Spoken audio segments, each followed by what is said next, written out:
Awareness में वही हमें 80% होकर वापस मिलता है जो हमें पीसफुल लाइफ के लिए सामना करनी चाहिए। अफर्मेशन सेशन में आपका स्वागत है। मेरे द्वारा बोले गए शब्दों को आपको मन मन में दोहराना है, तेज आवाज में नहीं बोलना है। मैं शक्तिशाली आत्मा हूँ। परमात्मा हमेशा मेरे साथ है। मैं हमेशा खुश हूँ। कोई भी परिस्थिति आ जाए मैं शांत हूँ। मेरा शरीर हमेशा स्वस्थ है। मेरे सारे रिश्ते बहुत प्यारे हैं। मेरा धर्म स्वस्थ है। समाज चाहना मुझे मजबूत करता है। मेरे जीवन में हर तरफ से खुशियाँ आ रही हैं। खुश रहना मेरा स्वभाव है। कोमल जागीवन मदद होने देता है। Thank you Param. Good evening everyone. I hope you are all well. Are you ready to open your heart and mind? Chandrika नमस्कार करती हूँ। चश्मा हटा के और आंखों को बंद करके हाथों को बराबर के सामने रखें। अपने सिर पर रख हाथों को ऊपर करें। श्वास पर ही ध्यान केंद्रित बनाएं। आइए फ्रेंड्स, हम अपने ध्यान योग की शुरुआत करते हैं। Over to you Ranjana.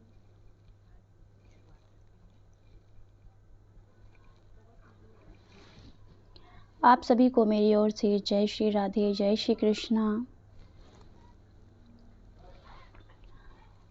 कल तक हमने श्रवण किया कि किस प्रकार मनु शत्रुपा जी से 5 पुत्र पुत्रियों की उत्पत्ति हुई। यहाँ माता देहूति का विवाह कृदम जी से होता है। कृदम जी विवाह करते ही तप पर बैठ जाते हैं। माता देहूति उनकी सेवा करती हैं और अंत में कृदम ऋषि जी खुश होकर माता देहूति को बिंदु सरोवर में स्नान कराते हैं और पुष्पक विमान पे बिठाकर विहार कराते हैं। जिनकी 9 कन्याएं हुई, अंत में एक पुत्र हुआ।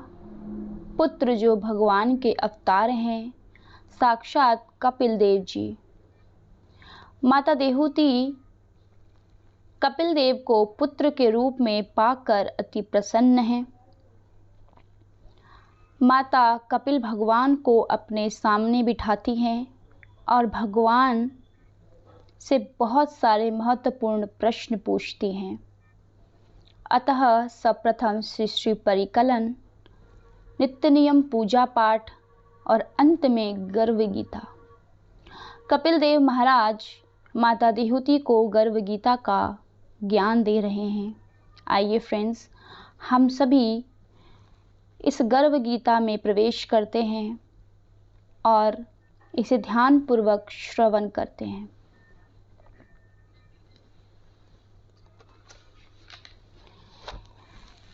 गर्व गीता भगवान श्री कृष्ण के समक्ष अर्जुन जो भगवान श्री कृष्ण से प्रश्न कर रहे हैं और कह रहे हैं, हे मधुसूदन, कृपया आप मुझे बताएं कि प्राणी जब गर्भ में योनि में आता है तो वह अपने किस गुण दोष के कारण आता है। प्राणी जन्म से पहले गर्भ में कष्ट पाता है और जन्म के समय भी असहनीय पीड़ा पाता है।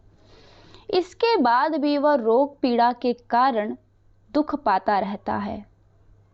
उसे बुढ़ापे में अनेकों प्रकार के रोग घेर लेते हैं और उसकी मृत्यु हो जाती है। अतः हे भगवान, कृपा करके मुझे बताएं कि वे कौन से कार्य हैं जिससे मनुष्य जन्म मृत्यु के दुखों से बच सकता है। श्री भगवान वाच। भगवान श्री कृष्ण कह रहे हैं कि हे धनुर्धर, हे अर्जुन, जन्म मृत्यु का बंधन तो उन प्राणियों की नियति है जो संसार में क्रियावंती रहते हैं। जो प्राणी संसार में नष्ट होने वाले पदार्थों से प्रेम करता है, वह संसार की नश्वर वस्तुओं की इच्छा रखते हैं। मनुष्य संसार की दौलत पाने की कामना करता है, परंतु भगवान की भक्ति से विमुख रहता है। इसीलिए वह बार बार अनेक योनियों में पैदा होकर जीवन, मरण और गर्व के दुख भोगता है। यह सब सुनकर अर्जुन ने प्रश्न किया भगवान श्री कृष्ण से और कहा, हे माधव, संसार की मोह माया से मुक्त तो संभव नहीं है, किंतु मन 5 विकारों के वश में है। यह मन 5 विकार से घिरा हुआ है। 5 विकार कौन कौन से हैं? काम, क्रोध, लोभ, मोह और अहंकार। काम अर्थात सदैव किसी को प्राप्त करने की कामना। क्रोध जो सर्वदा हमारे मस्तक पर विराजमान रहता है और हमें अंदर से लेकर बाहर तक एक दुष्ट प्राणी बना देता है। लोभ जो लोभी सांसारिक वस्तुओं को पाने की इच्छा रखते हैं। मोह, इस संसार में मेरे सभी अपने हैं, यह मोह। और जो कर रहा हूँ और जो कुछ भी हो रहा है सब मैं कर रहा हूँ, ये अहंकार। यह मन मस्त हाथी की तरह है। माया मन को हर लेती है। इन 5 विकारों में अहंकार सबसे प्रबल है। यह प्राणी को नरक में ले जाती है। हे जनार्दन, इस मद मस्त हाथी को कैसे वश में किया जाए? अर्थात मनुष्य को कौन से प्रयत्न करने चाहिए जिससे मन को भक्ति में लगाया जा सके? अर्जुन ने प्रश्न किया भगवान श्री कृष्ण से कि हे कृष्ण, हम किस प्रकार अपने इस मन को भगवान के चरणों में लगाएं? किस प्रकार हम इस हाथी स्वरूप मस्तक को भक्ति मार्ग पर लेकर जाएं? तब भगवान श्री कृष्ण ने कहा, हे कौन्तेय, जिस प्रकार मस्त हाथी को वश में करने के लिए महावत अंकुश का प्रयोग करता है, उसी प्रकार मन को काबू में करने के लिए ज्ञान रूपी अंकुश का प्रयोग आवश्यक है। भक्ति और ज्ञान अभ्यास करने पर ही प्राप्त होते हैं। अर्जुन, जब तक जीवन में कोई प्रयास नहीं करता, उससे कुछ भी प्राप्त नहीं होता। भक्ति और ज्ञान एकमात्र बिना प्रयास के मिलना असंभव है। अगर कोई शिशु या कोई बालक या फिर कोई बड़ा या अंत में वृद्ध अवस्था वाला मनुष्य मेरी तरफ कदम बढ़ाता है तो मैं स्वतः ही उसे थाम लेता हूँ, किंतु यह हमेशा याद रखना, पहला कदम उस प्राणी का होना चाहिए।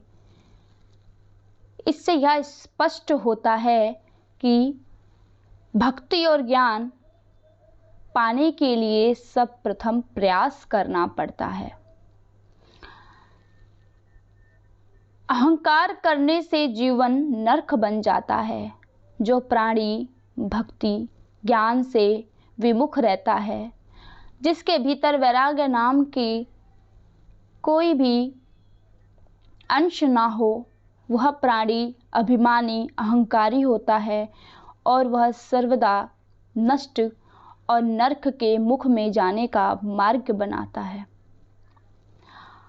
अर्जुन ने कहा, हे जनार्दन, कुछ प्राणी तो आपकी भक्ति करने के लिए वन जंगलों में जाकर रहते हैं और कुछ सांसारिक मोहमाया छोड़कर जगह जगह भटकते हैं। हे प्रभु, इस बारे में कैसे पता चले कि आप उनको प्राप्त होते हैं, वह आपकी भक्ति प्राप्त कर लेते हैं। तब भगवान श्री कृष्ण ने अर्जुन को स्पष्ट रूप में कहा, हे अर्जुन, जो प्राणी मुझे खोजने के लिए जंगलों में घूमते फिरते हैं वह सन्यासी व वैरागी कहलाते हैं। वह सिर पर जटा बांधते हैं तथा भस्म लगाते हैं, लेकिन फिर भी वे मेरे दर्शन नहीं कर पाते। ऐसा क्यों महाराज? क्यों इतना प्रयत्न करने के बाद भी वो आपके दर्शन नहीं कर पाते और अंत में आप उन्हें मिलते नहीं, उन्हें प्राप्त नहीं होते? इसका क्या कारण है? क्योंकि उनमें भक्ति व प्रेम नहीं है। वे अहंकार में डूबे हुए हैं। तप या वैराग्य का अहम तो मेरी भक्ति पाने में बाधा डालता है। मैं शुद्ध मन में भक्ति करने वाले संतत अभ्यासी जो काम, क्रोध, मोह, लोभ और अहंकार से परे हैं, उन्हें ही दर्शन देता हूँ।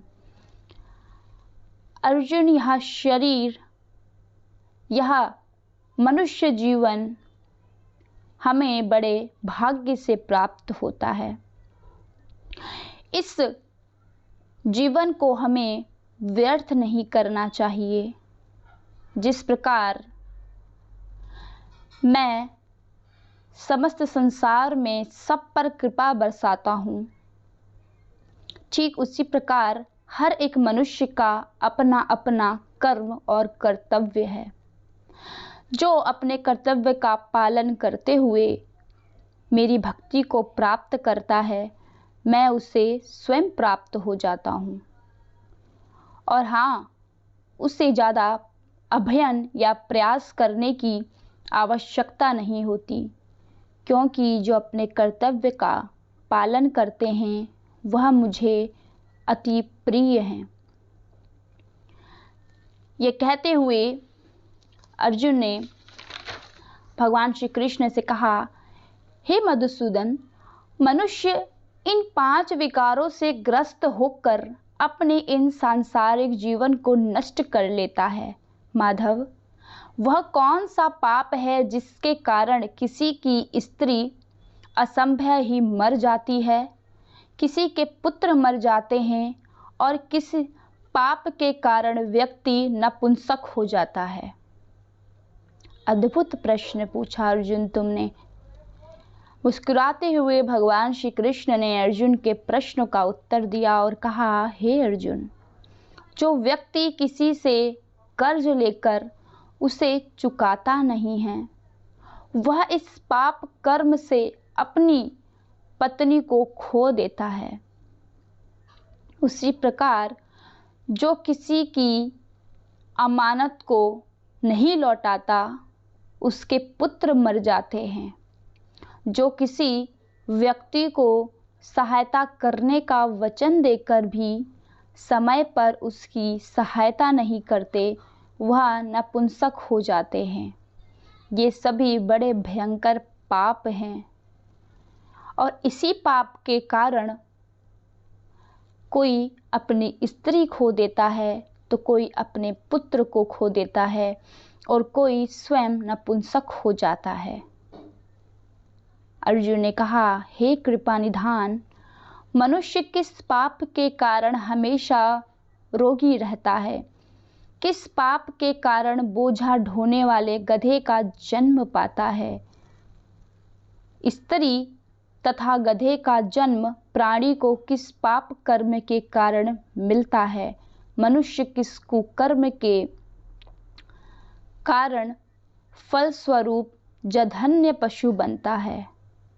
भगवान श्री कृष्ण ने मुस्कुराते हुए उत्तर दिया और कहा, हे धनुर्धरी, जो मनुष्य अपनी कन्या को बेच देता है वह हमेशा रोगी रहता है।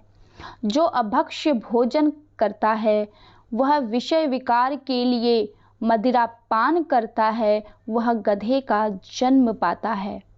जो झूठी गवाही देने वाला होता है, वह स्त्री का जन्म पाता है। जो भोजन बनाकर स्वयं खा लेता है और बाद में भगवान को देता है, वह बिल्ली, सूकर और अनेक पशु पक्षियों का जन्म पाता है। यह सब सुनकर अर्जुन ने भगवान श्री कृष्ण से एक और प्रश्न किया और कहा, हे कृपा निधान, इस संसार में जिन प्राणियों को आपने धन दौलत प्रदान की है और उत्तम वाहन दिए हैं, उन्होंने कौन से पुण्य किए हैं? प्रभु, जिनको आपने सब कुछ दिया, जिन्हें आपने धन, ऐश्वर्य और इज्जत प्रदान करी, उनके क्या कर्म रहे होंगे? ऐसे क्या पुण्य कार्य किए जिसके कारण आपने उन्हें प्रसन्न होकर यह सब कुछ प्रदान किया? तब भगवान श्री कृष्ण कहते हैं, हे धनंजय, जो उत्तम रीति से पात्र को स्वर्ण दान करता है, अर्थात जो दान के लायक होता है उसे दान करता है, वह उत्तम वाहन और धन धान्य प्राप्त करता है। जो भगवान को साक्षी मानकर कन्यादान करते हैं, वह उत्तम पुरुष का जन्म पाते हैं। अर्जुन, संसार में प्राणी दान का बहुत महत्व समझते हैं। एक दान वो होता है जो आवश्यक अनुसार हम सभी को प्रदान करते हैं, और एक दान वो होता है जो कुपात्र में गिना जाता है।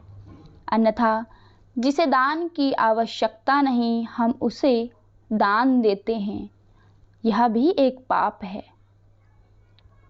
जिसे दान देना है, हम उसे योग्य नहीं समझते और उसे नीच राशि का दान देते हैं, यह भी पाप है।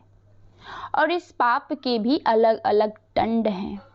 इसीलिए जो उत्तम रीति से पात्र को स्वर्ण दान करता है, उसको मैं सभी सुख समृद्धि प्राप्त कराता हूँ। हे दयानिधान, इस संसार में आपने किसी को तो इतना सुंदर बनाया है और किसी को इतना कुरूप, किसी को धनवान तो किसी को निर्धन, ऐसा क्यों? तब भगवान श्री कृष्ण ने उत्तर दिया, हे अर्जुन, जिन प्राणियों ने अन्न दान किया है उनका स्वरूप सुंदर है। अन्न दान करने वाला सर्वश्रेष्ठ होता है, क्योंकि जो कोई अन्न दान करता है वह एक भगवान के सामान्य होता है। जैसे सृष्टि का पालनहारी सभी को इच्छा अनुसार वस्तु प्राप्त कराता है, ठीक वैसे ही यदि कोई मनुष्य किसी प्राणी को अन्न का दान करता है तो वह भी स्वरूप से सुंदर होता ही होता है, अन्यथा उसके हृदय का तेज प्रकाश भी बढ़ता है। और जिन्होंने विद्या दान दिया है वह विद्वान कहलाते हैं। अर्जुन, संसार में हर ज्ञानी कहीं ना कहीं अहंकारी बनकर बैठा है। ऐसे व्यक्ति को विद्वान नहीं कहा जाता। विद्वान तो केवल वो है जो अपने ज्ञान को एक प्रकाश की तरह फैलाता है और उससे निष्काम भाव से प्रचार करता है। वह ज्ञान बांटने वाला विद्वान होता है। फिर भी पुरुष का रूप स्वरूप नहीं बल्कि गुण महत्वपूर्ण है। जो संतों की सेवा करते हैं वो धनवान व पुत्रवान होते हैं। जो अपने जीवन को संतों के चरणों में लगाते हैं वो धनवान और पुत्रवान कहलाते हैं। उसके बाद अर्जुन ने पूछा, हे प्रभु, मनुष्यों में शारीरिक रोगों जैसे रक्त विचार या फिर खंडवायु, अंधता तथा पंगुता आदि का क्या कारण है? ये रोग क्यों होते हैं? बताने की कृपा करें। तब भगवान श्री कृष्ण ने कहा, अर्जुन, जो प्राणी मेरी भक्ति से विमुख होकर माया में लिप्त होता है, वे क्रोधी, रक्त विकार, आलसी, दरिद्र, शील, संयम रहित, खंडवायु जैसे रोगों से ग्रसित रहता है। ठीक वैसे ही जो मेरी निष्काम भाव से पूजा आराधना करते हैं, वह सभी इन रोगों से मुक्त रहते हैं। इतना सब सुनकर अर्जुन ने भगवान श्री कृष्ण से कहा, हे प्रभु, अंत में मेरा एक प्रश्न है, उसका उत्तर दे दीजिए। कृष्ण ने कहा, अर्जुन, तुम्हारे भीतर जितने भी प्रश्न हैं तुम मुझसे पूछ लो, क्योंकि यह सभी प्रश्न बड़े ही लुभावने और कल्याणकारी हैं। संसार में जो भी मनुष्य इन प्रश्नों को सुनेगा और समझेगा और इन पर अमल करेगा, उसका कल्याण तय है। प्रभु, कृपया करके मुझे गुरु दिशा और गुरु की महिमा का ज्ञान बताइए। क्या गुरु दीक्षा लेना आवश्यक है? क्या गुरु की महिमा के बिना हम आप तक पहुंच नहीं सकते? तब भगवान श्री कृष्ण ने कहा,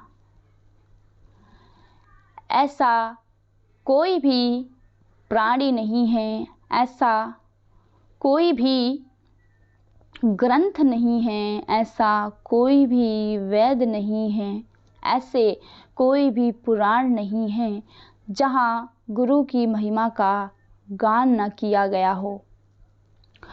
गुरु सर्वदा भगवान के सामान्य हैं, एकमात्र माध्यम है, एकमात्र साधन है जिससे हम प्रभु तक पहुंच सकते हैं। कोई तन दुखी, कोई मन दुखी, कोई धन बिन रहत उदास, थोड़ो थोड़ो सब दुखी, सुखी राम को दास। संसार में हर मनुष्य कहीं ना कहीं पीड़ित है, दुखी है, किंतु सुखी केवल वही है जिसको प्रभु नाम का आश्रय मिल जाए। और यह आश्रय मिलना इतना सरल नहीं, इसके लिए हमें गुरु की आवश्यकता पड़ती है। बिन गुरु गति नहीं, बिना गुरु के मनुष्य की गति नहीं। जो अंत समय बिन गुरुमुखी अपने प्राण त्याग देते हैं, ऐसे मनुष्य का मुख देखना भी पाप है। मरने के बाद एकमात्र गुरु ही हमें सुरक्षित उस परमात्मा तक पहुंचाता है।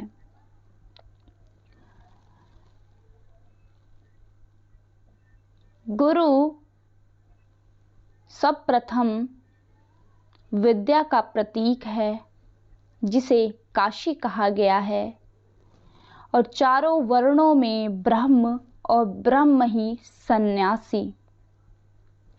जो सन्यासी है वही गुरु है, और जो गुरु है उसके भीतर ही परमात्मा है। गुरु की व्याख्या करते हुए भगवान श्री कृष्ण ने अर्जुन को समझाया और कहा कि संसार में जब कोई शिशु जन्म लेता है तो उसे जन्म लेते ही गुरु की बाह थाम लेनी चाहिए, क्योंकि इस भरे संसार में एक गुरु ही उसकी रक्षा करता है। हे अर्जुन, यह मोह माया रूपी संसार हर तरफ से हमें नष्ट करना चाहती है, परंतु गुरु की छत्र छाया में हम स्वयं को सुरक्षित महसूस करते हैं। जब गर्भ में शिशु तड़पता है, बिलखता है, हर तरफ से उसे पीड़ा होती है, तब एकमात्र गुरु के आदेश से ही भगवान उस शिशु को पीड़ा मुक्त कराते हैं और अंत में शिशु से मिलने आते हैं और अंत में उससे पूछते हैं उसके बिलखने का, उसके तड़पने का कारण। वह नवजात शिशु प्रभु से प्रार्थना करता है कि हे प्रभु, मुझे इस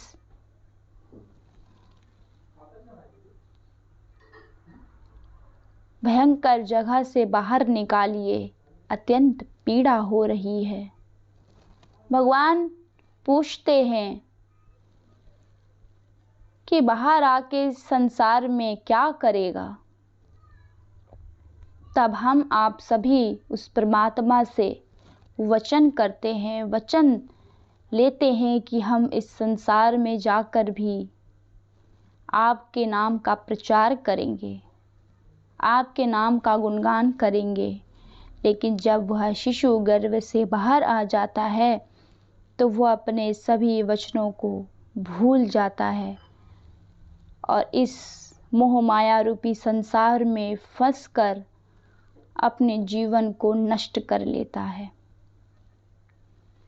इतना सब कुछ सुनकर अर्जुन ने भगवान श्री कृष्ण के चरणों में अपना मस्तक झुकाया और भगवान श्री कृष्ण ने अर्जुन को कहा कि हे अर्जुन, तुम्हारे द्वारा पूछे गए सभी प्रश्न कल्याणकारी हैं।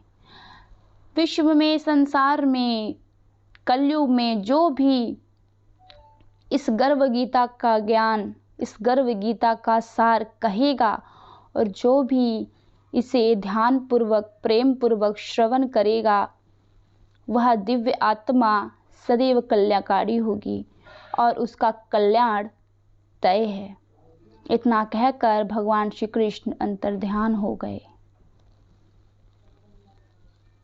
ये जीवन की सच्चाई है कि हम सभी जो एक मनुष्य योनि को प्राप्त हुए हैं, सर्वप्रथम हम भगवान की शरण में विलीन होना चाहते हैं, किंतु यह संसार मोह माया हमें अपनी तरफ एकत्रित करती है। एकमात्र हमारा उद्देश्य यही है कि एकजुट होकर प्रभु को याद करते हुए, स्मरण करते हुए अंत समय में उनके चरणों में विलीन हो जाएं। ये हमारा जन्म मरण का जो काल है वो निरंतर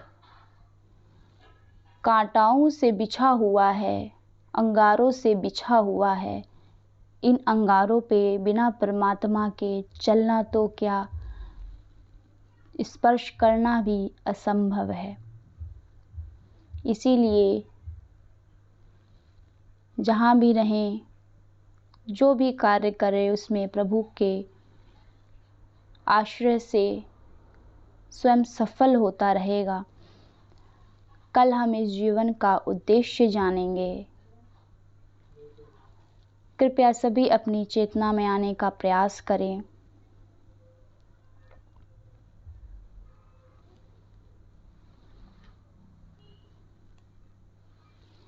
धीरे से जब भी कंफर्टेबल फील हो, अपने नेत्रों को खोल लें और यहाँ बैठे सभी लोगों को धन्यवाद दें और स्वयं को धन्यवाद दें और ऊपर बैठे परमात्मा को धन्यवाद दें जिन्होंने यह पल हमें प्रदान किया। धन्यवाद।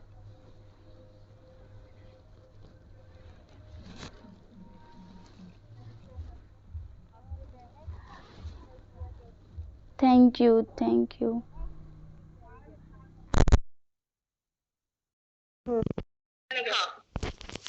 ओवर टू यू विनीता दी। Thank you Anjali. आज सच में पता लगता है कि बहुत बहुत धन्यवाद। चीजें करते हैं लाइफ में और हमें उसके पाप का क्या इंजाम होता है, क्या क्या योनियां हमें मिलती हैं। बहुत सुंदर। बिल्कुल।